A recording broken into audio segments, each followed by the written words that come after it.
Students, आज हम करेंगे chapter complex number. Complex number word जो है वो आपके लिए न्यू है। इससे पहले आपने natural number, whole number, real number, irrational number, इन सब के बारे में पढ़ा है। तो कॉम्प्लेक्स नंबर के लिए सबसे पहले आप इन इक्वेशंस को देखिए, जिससे हमें डिफरेंस पता चलेगा कि रियल नंबर और कॉम्प्लेक्स नंबर में क्या डिफरेंस होता है। जैसे हमारे पास ये एक इक्वेशन है x square minus one is equal to zero. अगर इस इक्वेशन को हम सोल्व करते हैं एक्स के लिए तो माइनस वन इधर आएगा तो प्लस वन। जब भी यहाँ से स्क्वायर हटता है तो यहाँ स्क्वायर रूट आ जाता है। स्क्वायर रूट हटने पे ये जो वैल्यू है वो प्लस माइनस वन बन गई। तो इस इक्वेशन को सोल्व करने पे हमारे पास एक्स की दो वैल्यूज आती हैं, वन एंड माइनस वन। तो आंसर आ गए हमारे पास एक्स की values one and minus one. लेकिन जब हम इस इक्वेशन को कंसिडर करते हैं तो इस इक्वेशन में देखो x square plus one is equal to zero. One इधर जब आएगा माइनस वन, और जब यहां से स्क्वायर हटता है तो स्क्वायर रूट के अंदर नेगेटिव टर्म, इससे पहले आपने ये टर्म नहीं देखी होगी। स्क्वायर रूट के अंदर अगर नेगेटिव वैल्यू आ जाती है तो वो जो नंबर है वो रियल नंबर नहीं होता। इट मीन्स इस टाइप की जो इक्वेशंस हैं are not solvable in R for real number, यानी कि इनका जो आंसर है इसमें एक्स की जो वैल्यू है वो रियल नंबर नहीं आएगी। तो वो क्या आएगी? उसके लिए यूलर जो थे वो फर्स्ट मैथमेटिशियन थे जिन्होंने एक टर्म इंट्रोड्यूस की, एक सिंबल इंट्रोड्यूस किया आई, जिसको हम रीड करते हैं आयोटा। आई जो सिंबल है इसको हम क्या रीड करेंगे? Iota, IOTA। ठीक है, ये जो वैल्यू आई थी स्क्वायर रूट माइनस वन, इसको हम आई से लिखते हैं आयोटा। और ये जो आई है ये एक इमेजिनरी नंबर होता है। किस टाइप का नंबर है? Imaginary number. जैसे मान लो मेरे पास स्क्वायर रूट के अंदर माइनस 15 है, ठीक है, तो इसको हम कैसे लिख सकते हैं? इसको हम ब्रेक करेंगे, रूट माइनस वन इंटू में रूट 15, और इसकी वैल्यू तो मुझे पता है, स्क्वायर रूट माइनस वन किसके इक्विवेलेंट है? आई, आयोटा के इक्वल। तो इसकी जगह हम क्या लिख देंगे? आई। ये as it is. Root minus 36 को सोल्व करने को अगर आपको बोला जाए तो इसको हम कैसे सोल्व करेंगे? इसको हम ब्रेक करेंगे, रूट माइनस वन हम अलग करेंगे और रूट 36 अलग। रूट 36 की वैल्यू हमें पता है कितनी होती है? 6। और ये जो है इसको हम किससे लिखते हैं? आई से, आयोटा। तो इसको सोल्व करने पे, रूट माइनस 36 को सोल्व करने पे जो आंसर आता है वो आता है 6 आयोटा। अब हम अपने चैप्टर की डेफिनेशन पे चलते हैं कि कॉम्प्लेक्स नंबर की डेफिनेशन क्या होती है। मान लो आपके पास दो रियल नंबर्स हैं a and b। If a and b are two real numbers then a number of the form a plus iota b are called a complex number। दो रियल नंबर आपके पास हैं a एंड b। अगर in real number को इस form में हम लिखें a plus iota b की फॉर्म में, तो ये जो फॉर्म है लिखने की इसको हम कहते हैं कॉम्प्लेक्स नंबर। फॉर एग्जाम्पल मैंने लिखा 5 प्लस 2 आयोटा, तो ये क्या है? ये एक कॉम्प्लेक्स नंबर है। माइनस वन प्लस आयोटा है या 0 प्लस 2 आयोटा है, 1 प्लस 0 आयोटा है, ये सब किसके एग्जाम्पल्स हो गए? ये हो गए हैं कॉम्प्लेक्स नंबर के एग्जाम्पल्स। यहाँ पे एक बात आपको नोट करनी है, क्या इंपॉर्टेंट बात है? Every real numbers can be written in the form of complex number। जितने भी रियल नंबर हैं आपके पास, उन रियल नंबर को हम कॉम्प्लेक्स नंबर की फॉर्म में लिख सकते हैं। कैसे लिख सकते हैं? फॉर एग्जाम्पल मान लो मेरे पास एक रियल नंबर है 3। 3 क्या है? Real number. मुझे इस नंबर को कॉम्प्लेक्स नंबर की फॉर्म में लिखना है, तो इसको हम लिख सकते हैं 3 प्लस 0 आयोटा। तो ये क्या है? कॉम्प्लेक्स नंबर है, क्योंकि इसमें आयोटा की टर्म है। बस डिफरेंस ये है कि जो आयोटा की टर्म है वो 0 है, जो इमेजिनरी नंबर है वो क्या है? 0। ठीक है, तो जो भी रियल नंबर आपके पास है, रियल नंबर्स को हम कॉम्प्लेक्स नंबर की फॉर्म में लिख सकते हैं। जो कॉम्प्लेक्स नंबर होता है उसको हम z से रिप्रेजेंट करते हैं, जैसे z is equal to a plus iota b। तो ये क्या है? ये एक कॉम्प्लेक्स नंबर है। कॉम्प्लेक्स नंबर के अंदर real and imaginary parts of a complex number कैसे हम निकालेंगे? देखो गौर से, जो भी नंबर विदाउट आई होता है, यानी कि बिना आयोटा वाली टर्म जो होती है कॉम्प्लेक्स नंबर में, उसको हम कहते हैं real part of complex number. ये आर ई है, इसका मतलब क्या है? Real part of Z. Z का मतलब कॉम्प्लेक्स नंबर। दोबारा रिपीट कर रही हूं, किसी भी कॉम्प्लेक्स नंबर के अंदर विदाउट आयोटा वाली जो टर्म होती है उसको हम कहते हैं real part of complex number, और जो टर्म आयोटा के साथ होती है वो कहलाती है imaginary part of complex number.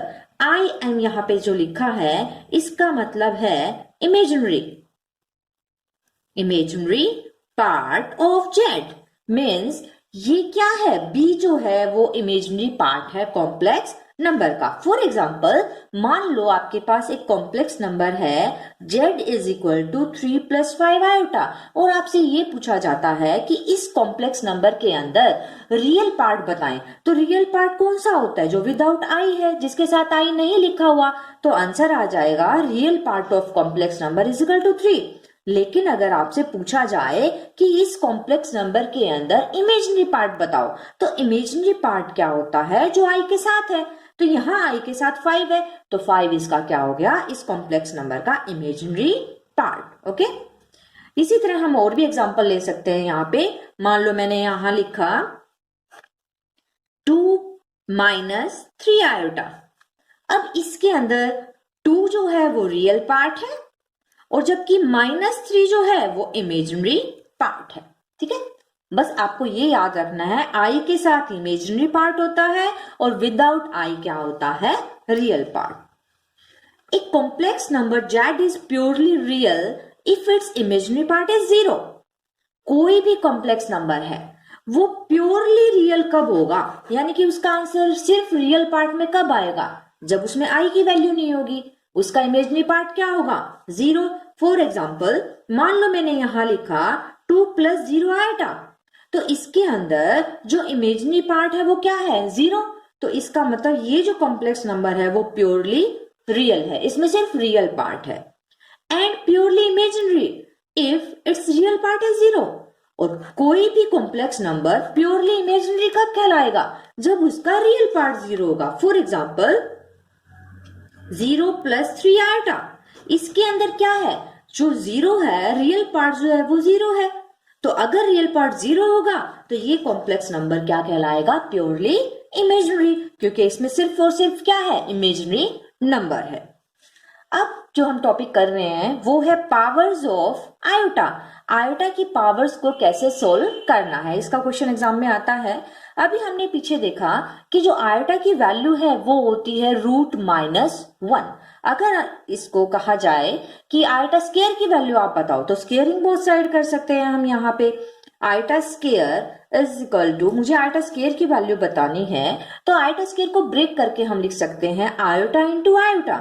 Iota की वैल्यू मुझे पता है, आयोटा की जगह आयोटा की वैल्यू √-1, यहां भी आयोटा की जगह √-1। जब इन दोनों की हम मल्टीप्लाई करेंगे तो रूट से रूट क्या हो जाएगा? कैंसिल हो जाएगा। ओके, और ये जो वैल्यू है वो क्या आ जाएगी? -1। तो आपको हमेशा याद रखना है, क्या याद रखना है कि जो आयोटा स्क्वायर की वैल्यू होती है वो होती है -1। ठीक है, कैसे करना है इसके अंदर? जब भी आपको ध्यान देना है कि आयोटा स्क्वायर, ये फिलअप में आता है एग्जाम में कि what is the value of iota square. Iota square की वैल्यू क्या होगी? आयोटा स्क्वायर की वैल्यू होगी -1। इसी तरह अगर मान लो आपसे आयोटा क्यूब की वैल्यू पूछी जाए, तो आयोटा क्यूब की वैल्यू निकालने के लिए इसको हम ब्रेक कर सकते हैं। आयोटा क्यूब को हम ब्रेक कर सकते हैं आयोटा स्क्वायर इंटू में आयोटा, और आयोटा स्क्वायर की वैल्यू मुझे पता है -1।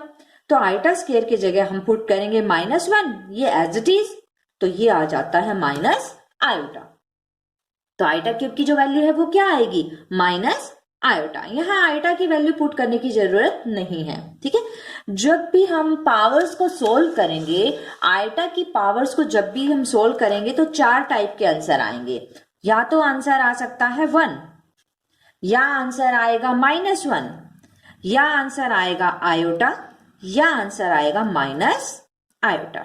तो ये 4 वैल्यूज, 4 आंसर आते हैं कब? जब हम आयोटा की पावर्स को क्या करते हैं? सोल्व करते हैं। अब मान लो हमारे पास आयोटा की पावर 4 है, मुझे इसकी वैल्यू फाइंड आउट करनी है। तो आयोटा की पावर 4 को हम ब्रेक कर सकते हैं आयोटा स्क्वायर इनटू में आयोटा स्क्वायर, क्योंकि 2 और 2 जब इनकी मल्टीप्लीकेशन होती है तो पावर ऐड हो जाती है। आयोटा स्क्वायर की वैल्यू अभी हमने देखी -1, यहाँ भी आयोटा स्क्वायर की वैल्यू -1, तो इन दोनों की मल्टीप्लाई करेंगे तो 1 आ जाएगी। तो आयोटा की पावर 4 जो है वो +1 के इक्विवेलेंट होता है। ओके, तो इससे हम क्या कर सकते हैं, इतना ध्यान रख सकते हैं कि अगर कोई भी पावर 4 की मल्टीपल हो तो डायरेक्ट वैल्यू 1 रख सकते हैं। फॉर एग्जांपल आयोटा की पावर 20 है, 20 तो 4 का मल्टीपल है, ठीक है, तो इसको हम लिख सकते हैं 4 × 5, आयोटा 4 की पावर 5, इसकी वैल्यू मुझे पता है 1 होती है, तो 1 की पावर 5 मीन्स 1। इसी तरह आयोटा की पावर 88 है, ये भी तो 4 का मल्टीपल है, तो इसको हम लिख सकते हैं आयोटा की 4, इसको डिवाइड करेंगे 4 से तो 2 × 22 आ जाएगा। इसकी वैल्यू प्लस की 1 होती है, 1 की पावर 22 यानी कि 1। तो क्या इससे हमें पता चल रहा है? इससे हमें ये पता चल रहा है कि अगर आपकी पावर 4 की मल्टीपल है तो डायरेक्ट हम आंसर वैल्यू जो है वो +1 लिख सकते हैं। अब मान लो मुझे आयोटा की पावर 25 को सोल्व करना है, तो इसे हम डिवाइड करते हैं 2 से, 2 की पावर 12 यानी कि 24 तो कंप्लीट होगी, लेकिन मेरे पास तो 25 है, तो एक आयोटा एज इट इज रह गया। 24 तो ये बन गई और एक आयोटा अलग से, इसकी वैल्यू हमें पता है -1 होती है, तो -1 की पावर 12 इनटू में आयोटा। -1 को अगर हम 12 बार खोलेंगे तो वो वैल्यू पॉजिटिव आती है, यानी कि प्लस का 1, तो आंसर आ गया हमारा आयोटा। इसी तरह अगर आयोटा की पावर 162 है, 2 से डिवाइड करेंगे, 162 को जब 2 से डिवाइड करेंगे तो 81 आएगा, इसकी और इसके मल्टीप्लाई 162 आ रही है। आयोटा स्क्वायर की वैल्यू हमें पता है -1, तो -1 को अगर 81 बार हम क्या करते हैं, खोलते हैं, तो जो वैल्यू है वो क्या आएगी? -1 आएगी। अगर कभी भी पावर नेगेटिव हो तो उसको हम कैसे सोल्व करेंगे? अगर आयोटा की पावर नेगेटिव है तो सबसे पहली स्टेप क्या होती है? इस नेगेटिव पावर को पॉजिटिव बनाना, और नेगेटिव पावर को पॉजिटिव बनाने के लिए उसको रेसिप्रोकल किया जाता है। आयोटा की -1 है, पॉजिटिव बनाएंगे तो 1/आयोटा। पूरे चैप्टर में, पूरे कॉम्प्लेक्स नंबर चैप्टर में आपको एक बात याद रखनी है, अगर डिवाइड में आयोटा आता है तो इसको रैशनलाइजेशन करना पड़ता है। डिवाइड में आयोटा हम नहीं छोड़ेंगे, तो रैशनलाइजेशन करने के लिए आयोटा से मल्टीप्लाई, आयोटा से डिवाइड, इसकी इससे मल्टीप्लाई आयोटा, नीचे आयोटा और आयोटा की multiply iota square. Iota square की वैल्यू हमें पता है -1, माइनस ऊपर चला जाएगा तो आंसर आ गया हमारा -आयोटा। इसी तरह आयोटा की पावर -19 है, सोल्व करेंगे तो पहले पॉजिटिव बनाएंगे, 1/आयोटा की 19, नेगेटिव पावर को पॉजिटिव बनाने के लिए रेसिप्रोकल करना पड़ता है, तो पहले हम इसको ही सोल्व करते हैं। 19 है तो इसको ब्रेक कर दो, 2 से डिवाइड किया, 2 9 18, एक पावर बच गई, तो एक आयोटा का हमने एज इट इज लिख दिया। आयोटा स्क्वायर की वैल्यू -1, तो -1 की पावर 9, साथ में आयोटा है। -1 को 9 बार अगर हम खोलते हैं तो वैल्यू नेगेटिव आती है, तो माइनस के साथ आयोटा। लेकिन अभी मैंने आपको बताया कि डिवाइड में आयोटा तो हमें छोड़ना नहीं है, अगर डिवाइड में आयोटा आ जाता है तो इसको रेशनलाइजेशन करना पड़ेगा, मीन्स आयोटा से मल्टीप्लाई, आयोटा से डिवाइड, इन दोनों की मल्टीप्लाई, नीचे आयोटा और आयोटा, आयोटा स्क्वायर आ जाएगा, इसकी वैल्यू -1, ऊपर भी माइनस है, दोनों कैंसिल हो जाएंगे, तो आंसर आ जाएगा आयोटा। तो इस तरह से आप कोई भी पावर हो आयोटा की उसको सोल्व कर सकते हैं। तो ये एक पार्ट कॉम्प्लेक्स नंबर का कंप्लीट होता है, इसके बाद हम सेकंड पार्ट करेंगे।